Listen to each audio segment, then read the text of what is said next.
This week, a privacy monitoring tool, evil software updates, IoT security, WPA3, bad bots, and what does 5G mean for us? Jason Wood from Paladin Security joins us for expert commentary, so stay tuned for this episode of Hack Naked News. This is Security Weekly, for security professionals, by security professionals.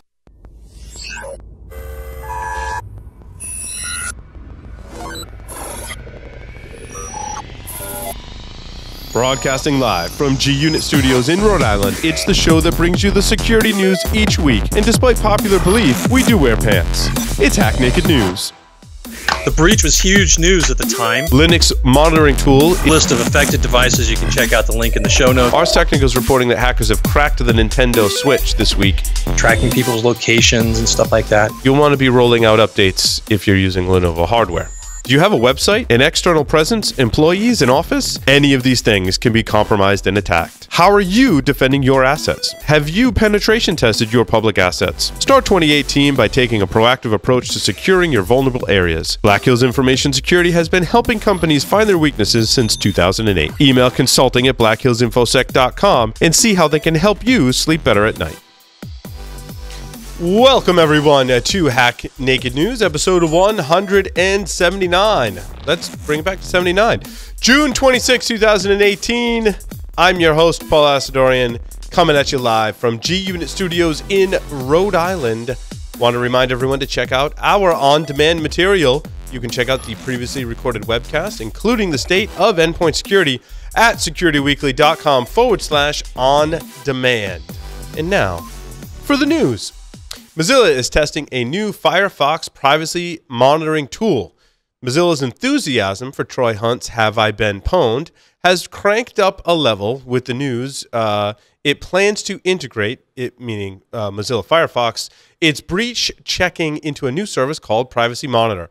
Once up and running, it will work in a similar way to the haveibeenpwned.com website. Firefox users will be able to check whether email addresses associated with online accounts have turned up in breach data known to the haveibeenpwned.com website.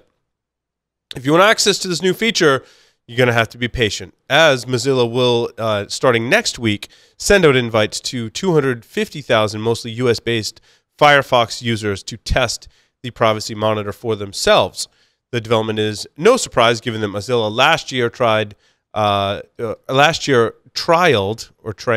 I don't know what that says because I can't read because I'm old, trailed the Have I Been Pwned Firefox alerts, although these only activated when a site had been breached.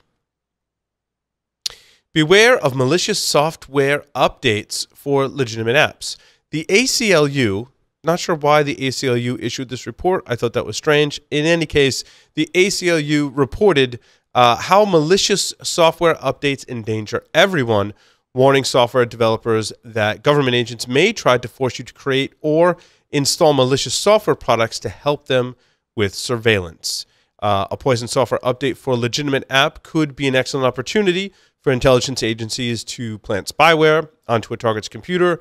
If you want to try out some of these attacks or very similar style attacks, poisoning software updates, you should check out the tool Evil Grade that was released several years ago and is still being updated today, and allows you to essentially fake a software update and install malicious software, and has a very long list of supported software. Android gets a new anti-spoofing feature to make biometric authentication secure. Basically, Google has come up with two methods for securing your biometric fingerprint, and in future versions of Android, it will release two more. So currently, the Android biometric even authentication system uses two metrics: false acceptance rate, or FAR, and false reject rate, or FRR, in combination with machine learning, of course, techniques to measure accuracy and precision of the user's input. In addition to FAR and FRR, Google has introduced two new metrics: spoof accept rate, or SAR, and imposter accept rate, IAR, that explicitly account for an attacker in some threat modeling. If you want to read more about it, because there's a lot more to that story than I've described, make sure you go to our show notes page at wiki.securityweekly.com. Python-based Adware has evolved to install malicious browser extensions. Dubbed PBot or Python bot, the Adware was first uncovered more than a year ago, but since then the malware has evolved as its authors have been trying to different money-making schemes to profit for themselves, according to researchers at Kaspersky Labs. The previous version of PBot malware were designed to perform man-in-the-middle browser attacks to inject unwanted advertising scripts on web pages visited by the victim. But the newer variants have been found installing malicious ad extensions in the web browser itself. I don't know why they called it Fairhair, but it's called the Fairhair Alliance. That's right, fair hair. As if there's unfair hair, I guess, as well. The Fairhair Alliance is building IoT security architecture, an alliance of companies with products and services in building automation and IoT fields is working to enhance security by creating a single architecture that brings together the wide variety of standards and protocols used in IoT applications today. The Fairhair Alliance has released initial documentation on its approach and has described a timeline for adoption. Again, you can find out more in the show notes and read some of the initial documentation. It sounds very similar. Refer back to our interview with Galen Hunt on last week's episode of Paul's Security Weekly to talk about Microsoft's Azure Sphere as an architecture for secure IoT devices that includes hardware, software, and a cloud-based system for providers to implement their IoT devices and have them actually be secure. I think after that interview, I came away with it as Microsoft's done a really good job. It's also nice to see other standards bodies working towards adoption of IoT security standards. Next generation WPA3 Wi-Fi security standard has launched. Now, before you get all excited, there's really not a whole lot here. And again, probably on this week's Paul Security Weekly, we'll talk about this more in depth. At the very high level, the Wi-Fi Alliance has officially announced the launch of the Wi-Fi certified standard WPA3 as a wireless security technology on June 25th. Providing next-generation Wi-Fi security capabilities, WPA3 is the successor to, of course, the widely adopted WPA2. Go figure. Well, that was the Wi-Fi security model, of course, in place today. Now, WPA2 has been found to have multiple weaknesses, including the crack vulnerabilities that were publicly disclosed in October of 2017. WPA3 includes additional security capabilities on top of what WPA2 already provides in an effort to offer a higher degree of wireless security. Again, there's lots of details here. You can go read it in our show notes and link to the article. And also tune in to Paul Security Weekly this Thursday, 6 p.m., as we're sure to cover this as well. Hotels, airlines, and travel sites are battling bots. Akamai researchers analyzed nearly 112 billion bot requests and 3.9 billion malicious login attempts that targeted sites in industries including airlines, cruise lines, hotels, and others. Nearly 40% of the traffic seen across the hotel and travel sites is classified as impersonators of known browsers, which Akamai describes as a known vector for fraud. You should refer back to our webcast that we did with Distill Networks, who in my opinion does a fantastic job of protecting websites against bad or malicious bots. The shift from 4G to 5G apparently will change just about everything. Now, that maybe remains to be seen. However, the article quotes someone who says, the application of 5G technology will result in massive changes for both consumers and enterprises, says Jeff Wisebean, co-founder and CEO of digital media company Best Techie. He says 5G networks will offer consumers incredible broadband speeds at home of up to 20 gigabits a second. It will also enable companies to make advancements such as even smarter, better connected cars, advancements in medical technologies, and improved retail experiences through personalization, which really means creepy advertising, I think, if you were to translate that. In addition to increasing the features and capabilities of IoT devices, I believe 5G is important to offer consumers more options for better internet access in the home and may increase internet usage across the across the entire globe. As it's difficult to run a wire to some places. Satellite internet has traditionally been very high latency, so I think this is a welcomed accompaniment to what we have available today for broadband. Well, this really isn't broadband. This is wireless broadband offerings. With that, we're going to take a short break, come back with expert commentary by none other than Jason Wood.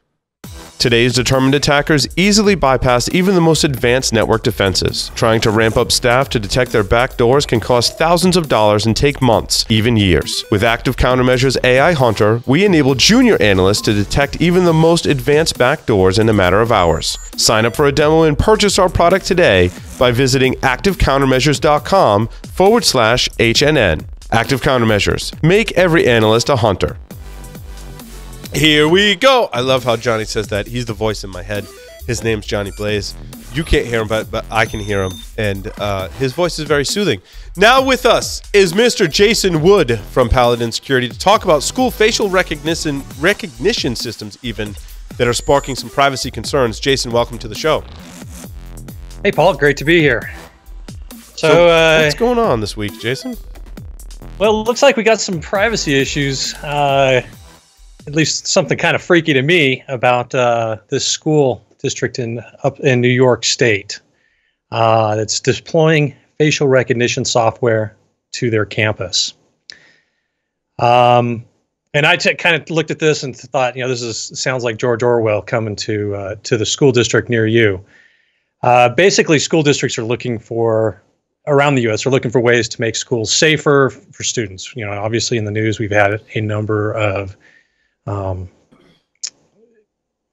instances of violence around schools, and is something that nobody is happy with. And so schools are scrambling, looking for ways to combat this. So one of the ideas that's come up in several places is the widespread use of video surveillance. And that's something we've talked about off and on here on the show. A school district in New York State has decided actually to step that up a little bit, though, and add in facial recognition as well. The Lockport City School District, or LCSD, has purchased facial and object recognition software, and to alert on dangerous people coming into school campuses or bringing dangerous objects into school campuses. According to LCSD's implementation plan, the existing cameras are going to be upgraded, and new cameras and wiring will be added to provide viewing and automated facial and object recognition of live and recorded surveillance video. Additional surveillance servers are being added to provide enhanced storage of recorded video, and processing of live and recorded surveillance video, which was a bit of a mouthful there. Basically, they're going to be able to, in real time, watch and perform facial recognition on video feeds that they have, as well as go back and search through stuff that they have stored. The system is supposed to be capable of automatically and without human intervention search through video feeds for specific people that have been flagged in some way, and alert staff if somebody's showing up on campus.